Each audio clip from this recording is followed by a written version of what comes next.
Saudara Presiden Prabowo yang meninjau lokasi terdampak bencana serta posko pengungsian di Aceh, Tamiang, Aceh, menyampaikan pemerintah akan turun dan membantu. Ia juga meminta maaf jika ada yang masih kurang. Presiden juga menyampaikan harapan agar semuanya bisa pulih dan kembali normal. Presiden mengingatkan agar pohon tidak ditebang sembarangan. Pemerintah daerah diminta untuk waspada dan selalu mengawasi. Pemerintah akan turun, akan membantu semuanya, ya. Saya minta maaf kalau masih ada yang belum. Kita sedang bekerja keras. Mungkin listrik yang belum, ya. Sudah mulai? Oh, oke. Iya. Ya, kita berusaha, kita tahu di lapangan sangat sulit, ya. Keadaannya sulit, jadi kita atasi bersama. Ya, mudah-mudahan kalian cepat pulih, cepat kembali, cepat normal. Kita sekarang harus waspada, hati-hati. Kita harus jaga lingkungan kita, ya. Alam kita harus kita jaga. Kita tidak boleh tebang pohon sembarangan. Saya minta pemerintah, daerah, semua lebih waspada, lebih awasi, ya. Kita jaga alam kita dengan sebaik-baiknya.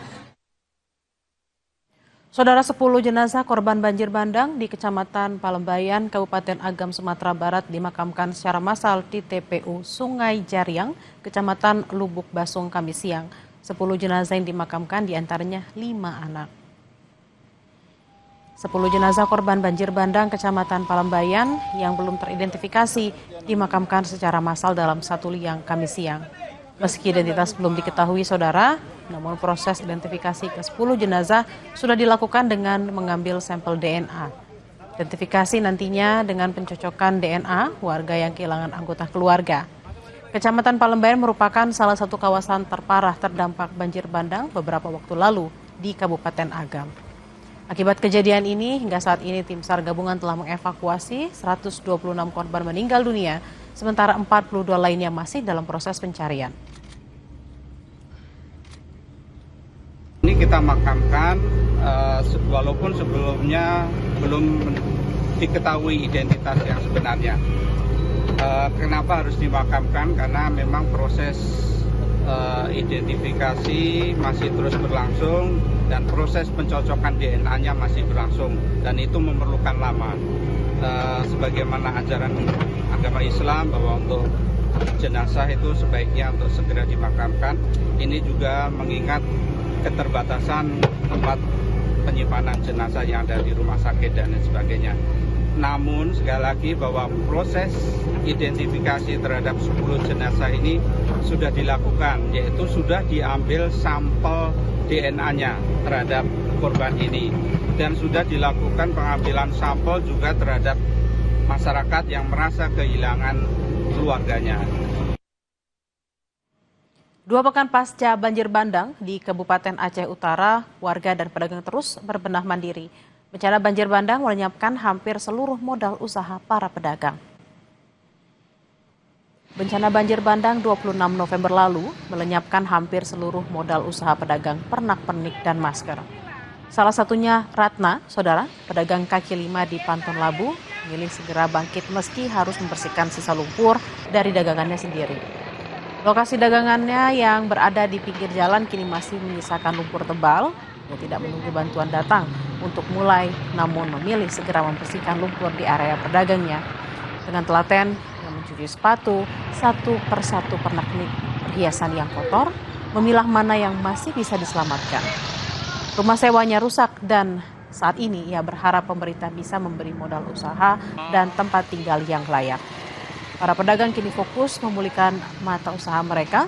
Bantuan yang fokus pada pemulihan ekonomi kecil sangat dibutuhkan agar mereka dapat segera beraktivitas normal. Paklah sikit lah, maklum lah. Apa yang ada kami jualkan. Berarti ini sisa-sisa Barang tuh. Jadi tempatnya maksudnya jatuh lah. Jadi dikasih ketemu sama kawan. Terus sisanya kami bawa ke rumah. Nyuci, bisa datang.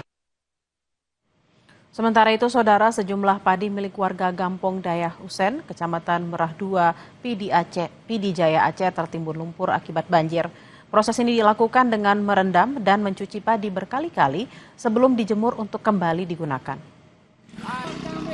Warga berusaha mengeluarkan padi dari timbunan lumpur dan membersihkannya di aliran Sungai Baru yang terbentuk di sebelah rumah mereka.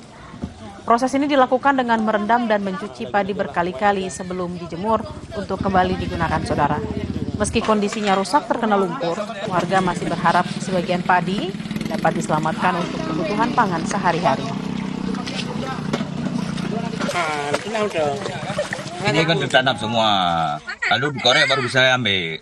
Nah, serta kiri kayak gitu juga. Dikorek tanah baru bisa diambil. Karena akhirnya lewat kepala kita lah. Kedalamannya. Oke, ini bagaimana cara proses mencuci padi ini, Bang, yang dilaksanakan oleh warga? Diayak dan dikupas ya, biar bersih. Itu lumpur-lumpur. Lalu itu dijemur. Kalau bisa pakai dipakai, kalau nggak bisa kita jual. Ada kemungkinan masih bisa dipakai ini, Bang? Ada juga, tapi agak baunya nggak hilang. Informasi usai jeda, saudara, petugas kepolisian terus memastikan keselamatan warga saat menyeberangi jembatan darurat di Sungai Aek Garuga, Kecamatan Batang Toru, Tapanuli Selatan. Petugas membantu membawa barang bawaan warga hingga menggendong anak-anak